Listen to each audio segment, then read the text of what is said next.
नमस्कार विद्यार्थी मित्रांनो, स्वागत आहे तुमचं तुमच्या आमच्या आपल्या लाडक्या यूट्यूब चॅनलमध्ये, ज्याचं नाव आहे Agnipankh classes Murud.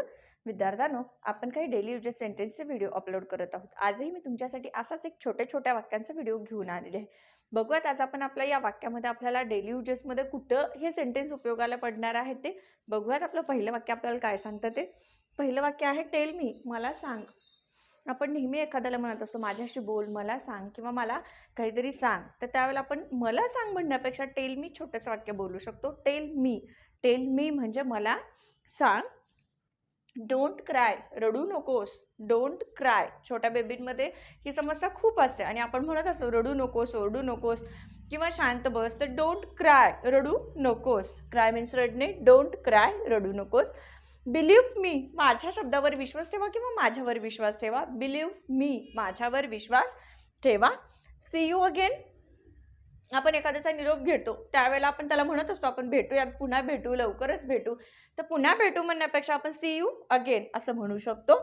Times up, वेळ संपली. टाइम अप, वेळ संपलेली आहे.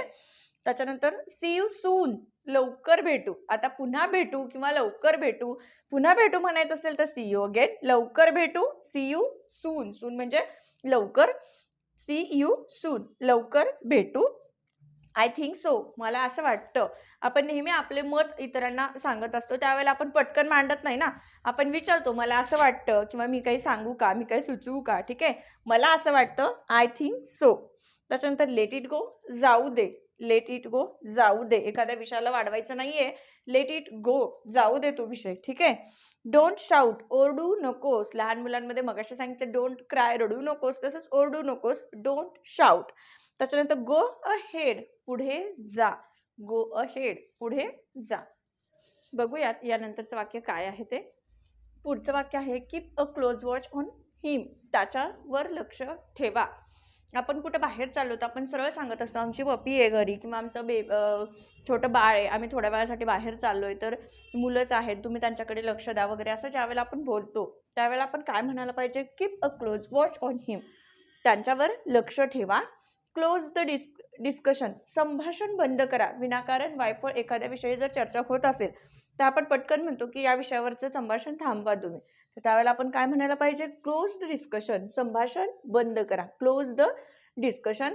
ऑब्झर्व द प्रोसिजर, कार्यपद्धतीचे निरीक्षण करा. आपण एखादा एक्सपेरिमेंट करतोय क्लासमध्ये किंवा घरी मुलांना काहीतरी बनवून दाखवतोय त्यावेळेला आपण त्यांना सांगायला पाहिजे की अरे मी जे करते त्या कार्याकडे तुमचं लक्ष व्यवस्थित असायला पाहिजे. मग हे कसं बोलणार आपण, ऑब्झर्व द प्रोसिजर. ऑब्झर्व म्हणजे निरीक्षण आणि प्रोसिजर म्हणजे कार्यपद्धती किंवा जे काही काम करतोय त्याबद्दलचं बोलणं असेल आपलं. ऑब्झर्व द प्रोसिजर, कार्यपद्धतीचे निरीक्षण करा. सीट नियर द फायर, आगीजवळ बसा. आता थंडीचे दिवस आहेत, आपण मुलांना म्हणत असतो गरमीला बस, थोडंसं शेक किंवा आगीजवळ बस. Sit near the fire, sit near the fire, आगीजवळ बस.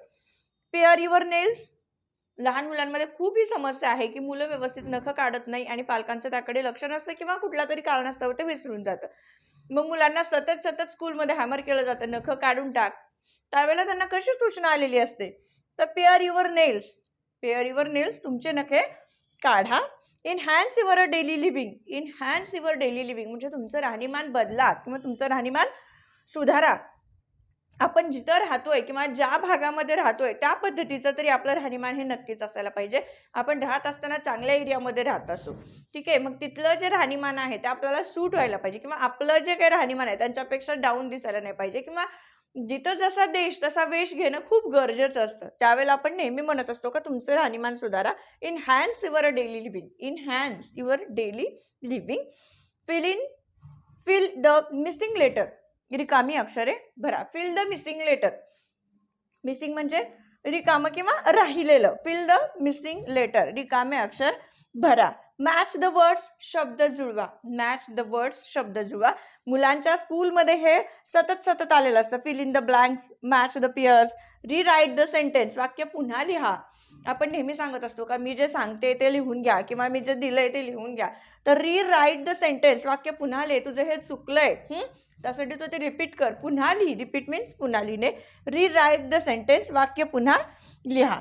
Save them from a disease, त्यांना रोगापासून वाचवा. आता कुठल्या रोगापासून साथीचे रोग वगैरे आले असतील, तर मुलांना आपल्याला त्यापासून वाचवायला पाहिजे. तर या पद्धतीचे डेली युजेस सेंटेन्सचे जे वाक्य आहेत, ते आपल्या दैनंदिन जीवनामध्ये आणखीन आपली इंग्रजी सुधारण्यासाठी मदत करणार आहेत.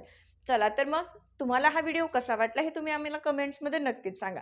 आणि ज्यांना इंग्रजी शिकण्याची आवड आहे, अशांपर्यंत हा व्हिडिओ शेअर करायला विसरायचं नाही. भेटूयात आपण नवीन व्हिडिओमध्ये नवीन वाक्यासोबत. तोपर्यंत सर्वांना धन्यवाद.